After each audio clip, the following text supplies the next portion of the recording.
Prepare to be chilled to the bone as we delve into a peculiar kind of madness, a haunting tale passed down from one generation to the next. In this unsettling horror story, a young man learns the terrifying truth about his family's dark past from his great-grandmother on her 98th birthday. Her eerie recounting of the fateful night when her parents and siblings vanished one by one into the darkness will leave you questioning every sound in the night. Get ready to experience a peculiar kind of madness that preys on our deepest fears of the unknown lurking just beyond the light. I'd always known that my great-grandma was an orphan, but in late October of last year, she decided to tell me the truth about what happened to her family. We were visiting her for her birthday. It was a tradition in our household, a road trip we knew in the back of our minds we'd take only a few more times. She was turning 98, so that was just the cold, hard truth of the matter. In my childhood, the journey to central Iowa had been a fun and light-hearted affair, but now my brother and parents could only maintain strained politeness as we met up and hit the road together. Each of us knew that this trip might be our last for several hours. We drove through vast open farm fields that stretched from horizon to horizon. My great-grandma's house was down a narrow dirt road off a wide dirt road off a gravel tractor lane. As a city boy, it was, more or less, the most remote possible dwelling I could imagine. She was born there, had lived her entire life there, and would soon well. As we parked in an open muddy rectangle and stepped out to stretch our legs, the constancy of the place surrounded me. Every single year of my life, this house and its land had been exactly the same. The sky was open blue, the earth was a sea of waving gold, and the wind was a smooth river of cool warmth.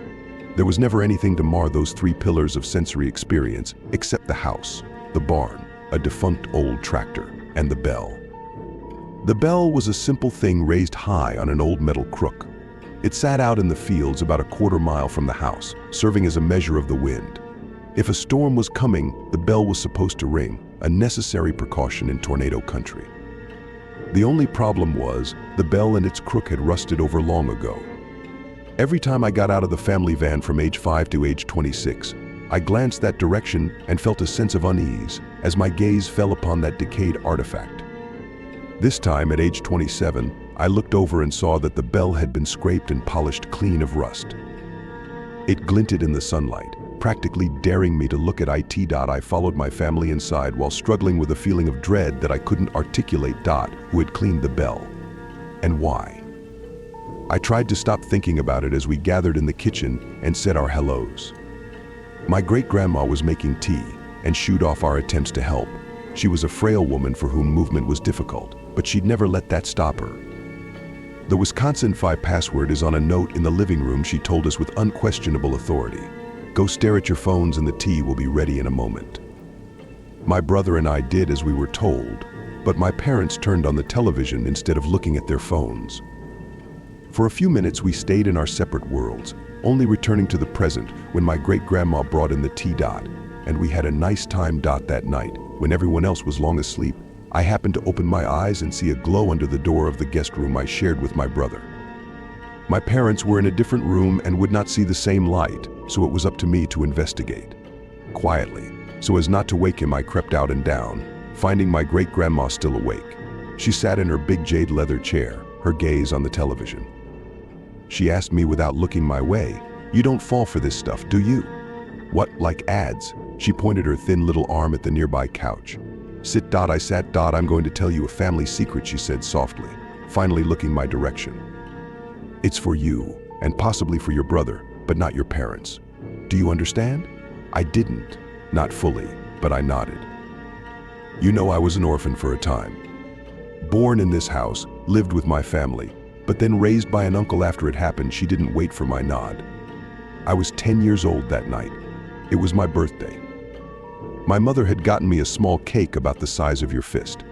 I looked forward to that cake every year, since we didn't exactly have sweets bounding about back then.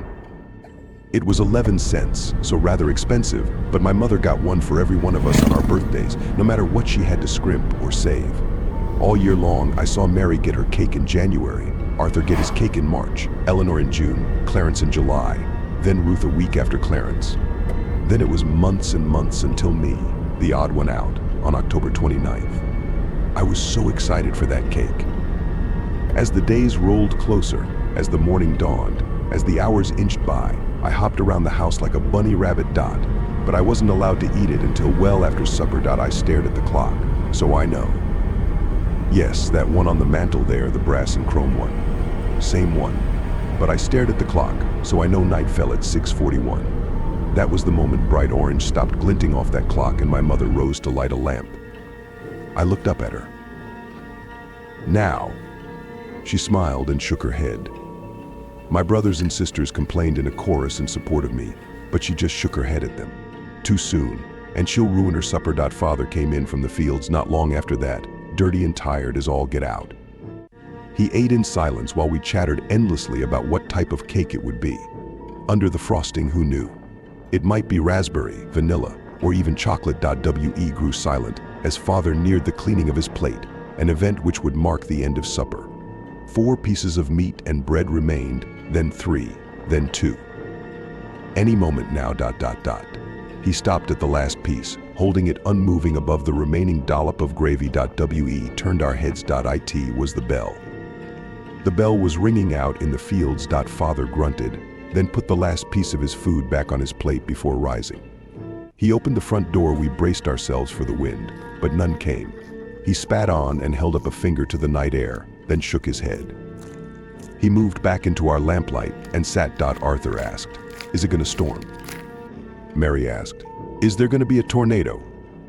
My mother shook her head, smiled at us, and told us not to worry. No wind meant no storm. But that bell kept ringing. Father dipped his last piece of food in the gravy and prepared to eat it despite the constantly ringing bell, but then sighed and put it back down. He motioned to Clarence. Clarence was the oldest, so he understood. He was nearly a man himself, and tying the bell would be no problem. He grabbed a candle, protected the flame with his hand, and headed out the open front door. My brothers and sisters and I piled up to the window opening it. We found nothing but absolutely still chilly air. We watched his little spot of light move out around the house and into the fields in the direction of the bell. The clanging metallic sound stopped, finally, and the candle's little flame hovered next to it for a solid minute. Why is he taking so long to tie it? Ruth asked. Eleanor suggested, maybe he's having trouble making a knot. Knots are tough. We watched for another minute or two before, and I know how this sounds. The little flame in the distance began to rise. Slowly, smoothly, straight up. We followed it with our eyes, exclaiming the entire time as it moved out of sight beyond the roof overhang.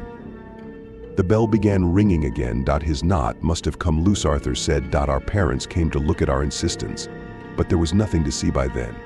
Father motioned to Arthur, happy to help out. Arthur grabbed a full lamp rather than a candle. He hurried out the front door, around the house, and into the fields while we watched from the window.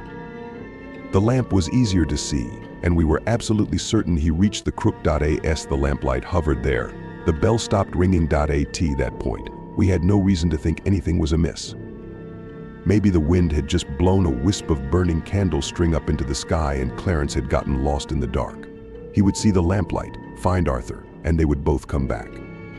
The rising little flame we'd seen had just been a fluke. Only problem was, staring out into the autumn night, we still felt no wind at all. We stared at that unmoving light for a strangely long period of time. What was he doing out there? Was he calling for his brother? Why couldn't we hear him? If so, our parents looked away for a moment, and in that instant, the lamp went out. We children bleated, but by the time they glanced back, there was nothing to see. There was only darkness. The bell began ringing again. My father began grumbling, but there were no more sons to send outside. He narrowed his eyes with thought, then handed Ruth, the oldest girl among us, our main lamp. Our mother laughed. "Ruth, be a dear and go find your silly brothers." Ruth was a little hesitant, but she accepted the lamp. Leaving us in darkness without it, she headed out around the house and into the fields. This lamp was brighter, and we could actually see her carrying hand and her white pajamas in a small lit halo. On the way there, she regularly called out, "Clarence, Arthur, you two lost." About halfway to where the other 2 lights had stopped, her calls went instantly silent mid-sentence. "Clarence." Arthur, it wasn't that she'd given up yelling. The sound reaching us had simply stopped completely. We could still see her carrying the lamp, still see her hand in pajamas, still see her turning this way and that. She even raised the house lamp near her face, and we saw her shouting into the darkness. We just didn't hear nothing except that constantly clanging bell, growing faster in pace and louder in urgency. Mary, Eleanor, and I looked up at our parents with fearful gazes. My father shook his head, speaking for the first time that night. So there's wind out there after all. The air is like a river inside an ocean. It's moving fast out there, carrying her voice away. But we can't feel it here. My mother seemed worried, but she nodded and accepted that. We saw her accepting it, so we gulped and believed it too. We all glued our eyes to that open window. Ruth reached the bell, and in that stronger light, it entered our view unmoving at the exact same time we heard it stop ringing. Ruth looked this way and that, clearly concerned. She seemed to silently yell a time or two before moving closer to the motionless bell. A half-tied rope hung from the crook, an indication that someone had attempted to tie it, but we couldn't see Clarence or Arthur anywhere near her. She put the lamp down on the ground to free her hands for tying the rope the rest of the way, but that mostly hid the light among the low-lying recently harvested stalks. We waited, breaths held. The air, held in my lungs, started to burn. At long last, we were forced to breathe again. Ruth's light continued to sit there, barely visible between the broken plants. "What's taking so long?" Mary asked. Eleanor said, "I hope she's all right." Father told us, "She's fine." "Damn kids are just playing a game with us." Our mother nodded in agreement. "Eleanor, go fetch your sister, will you?" Eleanor shook her head. "No way. It's scary out there. It's just a game. You're not playing a game with us too, are you?" "No." Eleanor gulped. "Then go get your sister and brothers. Tell them to come back." It was pitch black out there, and almost the same inside with us, save for one lone candle. Trembling, Eleanor took our last candle and crept out into the night, scooting along the side of the house to stay as close to us as possible. Shakily, she called, "Ruth? Arthur? Clarence?" This isn't funny anymore. Now it was we who sat in the dark. As Eleanor began to move further away with the last of our light, we tensed. Father eyed the open front door, and Mother softly moved to close and latch it. I wondered what they meant by that move, because how were the others supposed to get back in? But I suppose they'd unlatch it if anyone came back and knocked. Mother moved away from us in search of more candles. Through it all, the bell kept ringing out in the dark. Increasingly scared, I held Mary's hand tightly and yelled out the window, "Be careful, Ellie." She must have happened to cross that invisible silent threshold at that moment, because she turned around in surprise and stepped closer. "I heard your voice go quiet, but there's no wind." "Papa's wrong." She stepped away again. "See, when I passed this point, she held up the candle to show us that her mouth was still moving, but we heard nothing. Come to think of it, her hair wasn't moving, and we hadn't seen Ruth's pajamas billowing in any wind. I asked Father, "What's doing that? What's making it quiet out there?" "It's just a game," Father insisted. "They're all lying. She's just pretending to make noise so it looks like she's being silenced." Eleanor reached the bell. Father's grip on my shoulder squeezed to nearly painful. She reached down for the lamp Ruth had left, lifting it with one hand and holding the candle with the other. She approached the clanging bell. "See," Mary whispered to Father. "The candle's not going out even though she's not protecting the flame. There's no wind out there. But the bell is ringing," he said gruffly. "So there's wind." Eleanor kept looking left and right, as if she'd heard something. Slowly, she reached the bell, which was hanging unmoving from the crook. But we could still hear it ringing. Next to me, Mary began to cry. "It's a game," Father said angrily. "It's just a game they're playing." Eleanor threw the lamp at something in the darkness. We saw the lamp crash, shatter, and go dark, but heard nothing. She raced toward us, candle in hand, but the flame went out because of her haste. We waited to hear her approaching or screaming, but nothing followed. The bell continued to clang. We waited in terrified silence. Mother returned with a candle for each of us, and we sat vigil at the window. Nothing and no one moved. For hours, the bell clanged without wind. The night remained pitch black. The bell clanged and clanged and clanged, driving deeper into our ears with each passing minute. Near midnight, we broke. Father was beyond agitated. "Mary, go find your brothers and sisters." "No," she cried. "I'm not going out there." Mother glared at her. "You have to. This game has to stop." Urged on by both of them, Mary burst into tears and climbed out the window. Holding her small candle, she inched out into the fields. Her sobs went quiet as she passed that same point out in the darkness. Her flame reached the bell, and the ringing stopped. Her flame snuffed out. We held our breaths. The bell began ringing again. Father clenched his fists. Geo. I turned and saw he was looking at me. I suddenly realized I was the only child left in the house, and I felt horribly alone. Everything in me shrieked against the thought of going out into that cursed night. No. My mother wavered in place. No longer adamantly in line with my father, she began to cry. What are you doing? He demanded. It's just a game. There's nothing to be scared of. She screamed and demanded. Why do you keep saying that? Why have I been helping you do this? He grabbed her and shouted in her face. Because we haven't been sending our children to their deaths. She pushed his hands away and ran for the window. Pushing past me, she tumbled out and ran screaming toward the still clanging bell, not out of fear of father, but out of terror for her children. Arthur, Clarence, Ruth, Eleanor, Mary, for God's sake, where are you? He growled and leapt out after her, yelling. They both continued shouting until they passed that point in the dark, and all went silent. Except for the bell. Twice more, it stopped ringing, and twice more, it began again.